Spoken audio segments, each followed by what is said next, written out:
it's very sad. Indeed, it's very, very sad. I'm appealing to them that, in fact, they should understand that life is very unbearable for us over here. They should come to our aid quickly, give us home, even jobs. We, the youth here, we don't have any government work you are doing. Only we concentrate on our farm. This is what they are doing in the area.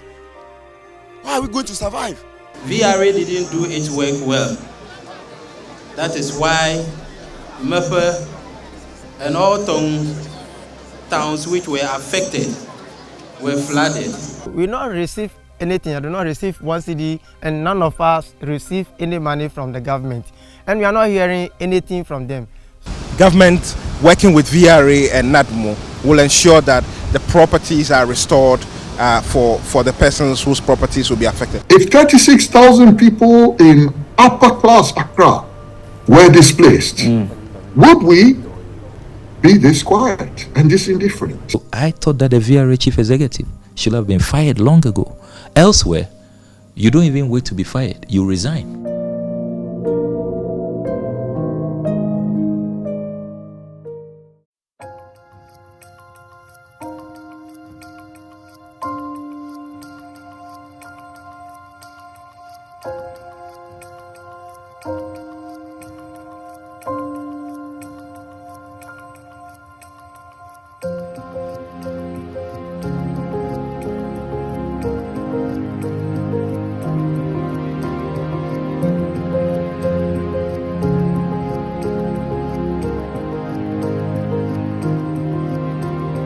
It is an indictment on us, the elite. I count myself as part. It is an indictment on us that when things affect the ordinary people, we are a little bit more indifferent. And if you build a society like this, is something I say all the time. Okay. James Baldwin famously said, the most dangerous creation of any society is the man with nothing to lose. That is what we are doing.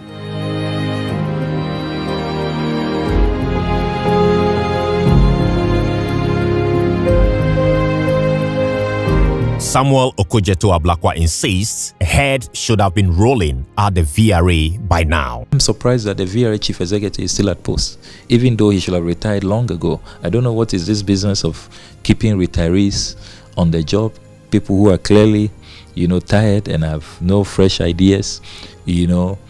I'm surprised he's still at post. And the last time I checked, the VRA itself has not conducted any internal inquiry. It is another reason why he must go. So I thought that the VRA chief executive should have been fired long ago. Elsewhere, you don't even wait to be fired, you resign. As the government delays in compensating and relocating victims, the plight of the almost 40,000 Ghanaian victims continues to worsen. The VRA should surely know much about us. They should come to our aid and know that, okay, they have destroyed us. So they should come in a way that they can give us a compensation. I'm not calling for any huge amount. They should even restore me to where I was. In case of anything, I can take care of my family back again as it was. All of the youth here, it's very difficult for us to make it. I want to give my children a good foundation, even that I can also help somebody. But now, in fact, I don't know how to do. I don't know, because even I don't have food to eat. At times I need to eat once in a day because I have 4 kids. How are they surviving, those 4 kids? In fact, it's very difficult. Indeed, it's very, very sad. I'm appealing to them that, in fact, they should understand that life is very unbearable for us over here. They should come to our aid quickly, give us home, even jobs. Me, even if they can give me a soft loan, I'll be very happy to buy my car. That's all. I know I can work, give my children better life. We not receive anything. I do not receive 1 cedi, and none of us receive any money from the government. And we are not hearing anything from them. So now I want to appeal to them that they should take care of us. They should come to our aid and help us. We are dying. Okay. If we sleep, we can't sleep. We can't sleep. How is this affecting your relationship with your wives? The fact that the man doesn't have money now. As they get it earlier, they are not getting it that way, and that wants to become something like grudge, and because they are not getting it as we get before. It before. So sometimes you want to chop something to become If you want to do the do. Because where you can do the do? Okay. It's also become a problem. It's unfortunate. It's very unfortunate. Meanwhile, at the onset of the spillage, a Deputy Minister of Energy, Herbert Krapa, assured of government resolve to support the victims. Government's priority, as always, is to first of all make sure no lives are lost in the process. We abate and reduce and cushion the effect that it has on property and the unfortunate ones that will be affected, property that will be affected by the spill. Government, working with VRA and NADMO, will ensure that the properties are restored for the persons whose properties will be affected. But not much has been done yet. The Minister Designate for Works and Housing, Kojo Nkrumah, on Thursday, March 14, 2024, revealed on the floor of Parliament that government was at the stage of collecting background data on victims, insisting some 80 million have been made available towards resettlement. Mr. Speaker, I earlier alluded to the 80 million cedis that has been set aside for the purposes of supporting the rehabilitation and resettlement. And as he confirms, the President also spoke about it in the independence speech. I earlier mentioned it here, that it is money that has been set aside to assist in this exercise. A part of the exercise, or the beginnings of the exercise, is the engagement to ascertain what the real numbers are, to ascertain those who have that need of resettlement, or those who perhaps require just some sort of support on their existing structures so that they can go back into those existing structures.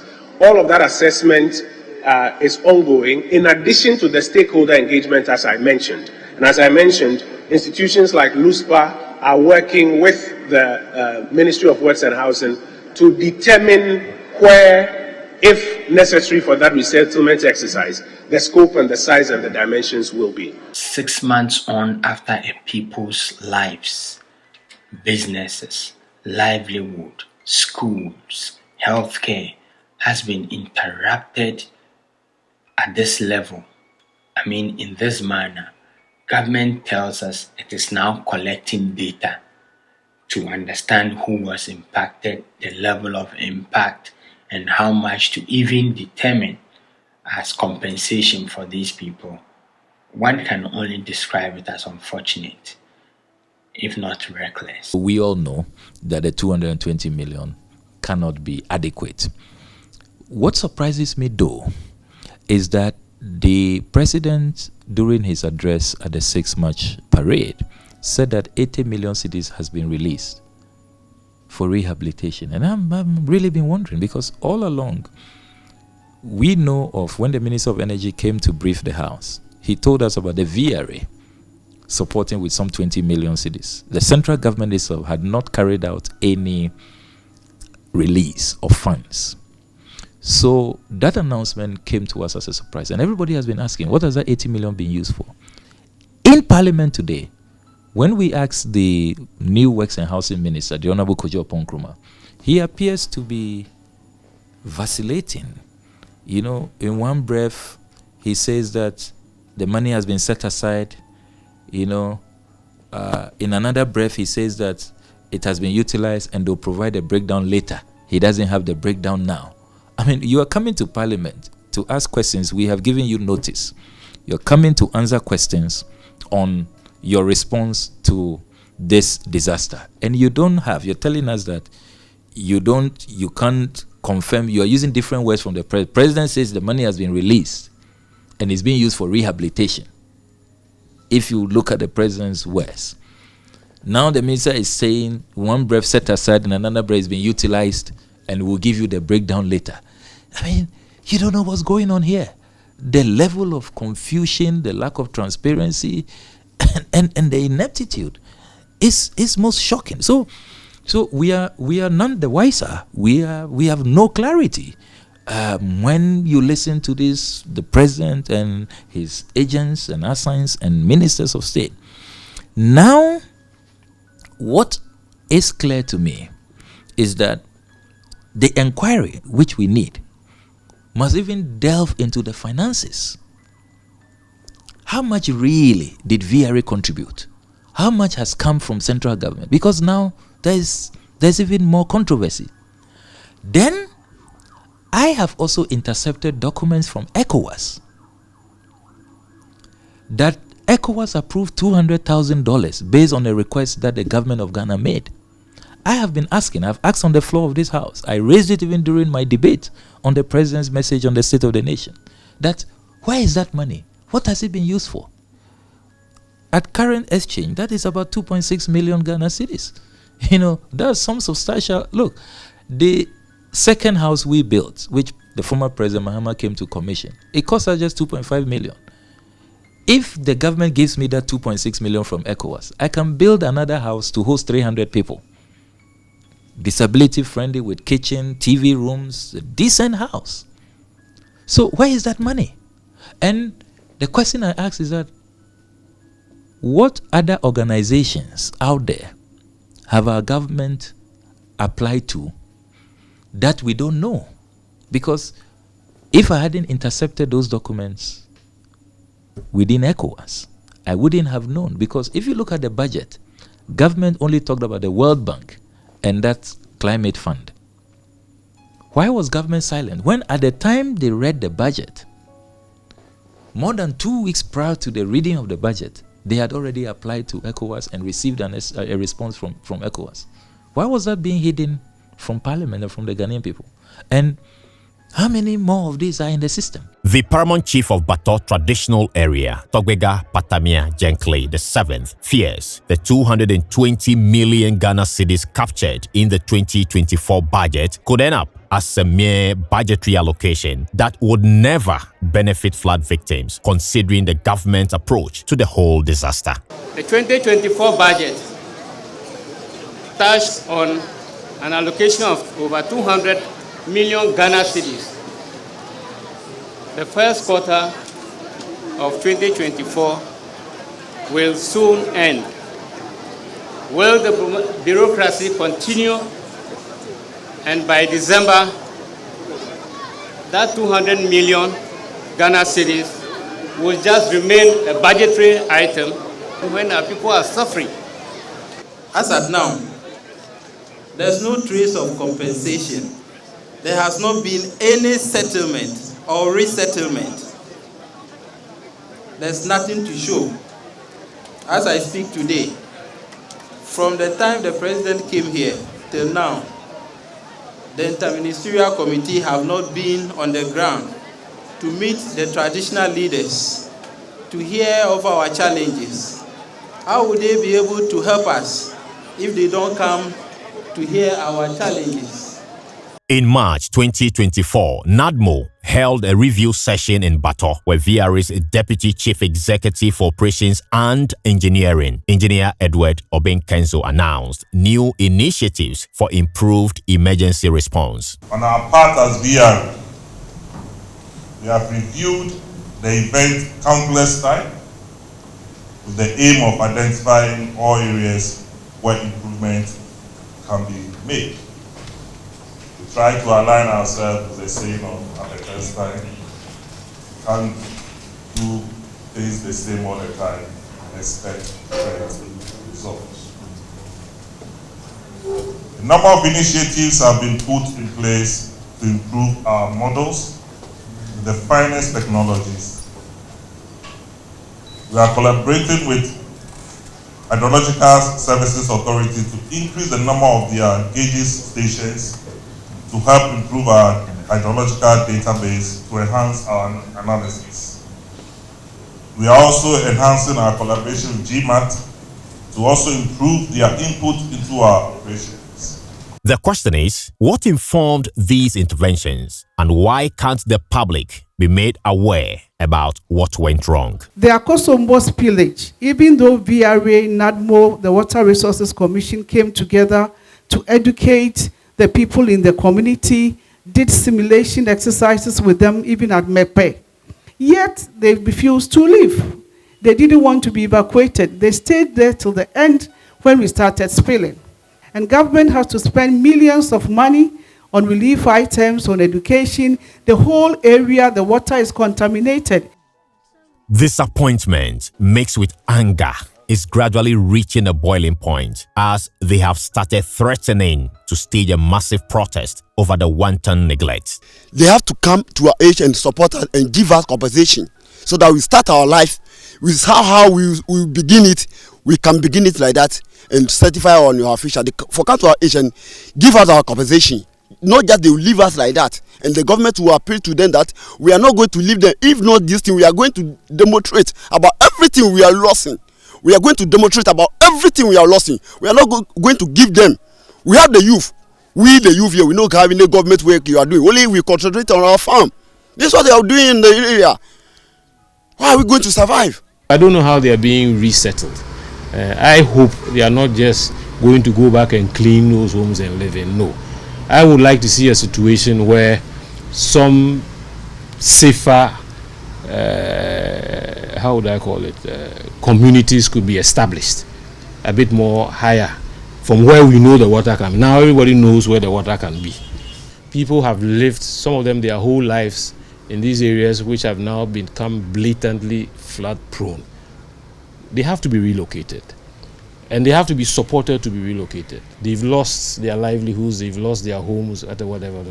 There has to be some fund set up, a sustainable fund set up to I don't know whether the word is grow, but to set up whole new communities outside the buffer zone so that people can be properly settled. I would have recommended that the community continues to engage the government, because that seems like a reasonable approach. That seems like an approach that we are likely to come to a resolution faster.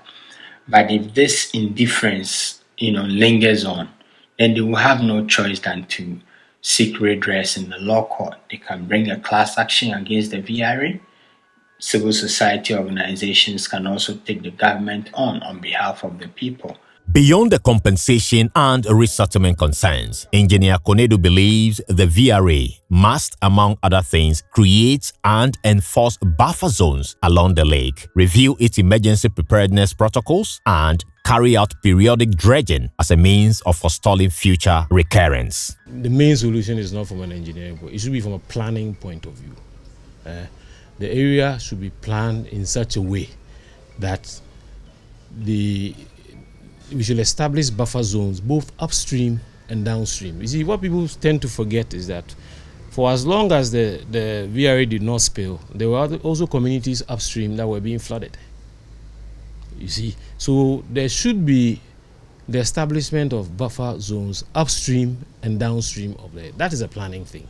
And then there should be a mechanism for regulating that, enforcing that buffer. That has to be done. There has to be discussions with chiefs, with communities, with whoever, so people understand that this is the reason why we cannot permit habitation of certain places. That is, I think, the first step. That will deal with mitigating the effects of future spillages. That is there. And then, of course, then you start coming to the engineering thing, where the VRA has certain things they must be doing regularly. The dredging, the what. They must have certain information systems to better monitor the precipitation, the hydrology, and everything that contributes to filling of the reservoir. They have to make more investments into that so that they can do better forecasting and planning. And then there are emergency protocols to have to be reviewed, taking the lessons learned from this one. They have to be reviewed, and then whatever must be done to improve it, it must be improved. That I think is the way forward. Samuel Okujeto Ablakwa believes the president is just playing politics and being discriminatory against the flood victims. Why do we have a president who is discriminating, which offends our constitution, violates his oath of office? His oath of office requires of him to be fair to all manner of persons. So I am totally disgusted that the president totally ignored us. In Sierra Leone, when there was a flooding disaster, he sent his vice president within the same week. I checked, between the 15th and 19th, the same week. They sent about $1 million to support them with their resettlement, housing, and added relief items. So why is our president, even people who don't vote for him, who he doesn't collect their taxes, he is so keen and very eager to offer them words of sympathy, show solidarity, show that he cares about them. And then when it comes to us in Ghana, see the lethargy, see the total neglect, how he just abandons us. Considering the seeming lack of commitment on the part of the government in compensating and resettling the victims, Samuel Okudzeto-Ablakwa says a class action is being considered to ensure victims' rights are respected. I can confirm to you that I've already put together a legal team. We have collected our own data. I saw these signs long ago that the president and his government would not really be committed to alleviating our plight and fully compensating the victims. And so, in as much as an MP within Parliament, I must use parliamentary tools to, demand a response from government, and I keep doing that. We are very much conscious about the need for a plan B, and that has been activated. And our lawyers are putting together all the data, all the levels of destruction, all of that is being captured. And we are considering a class action.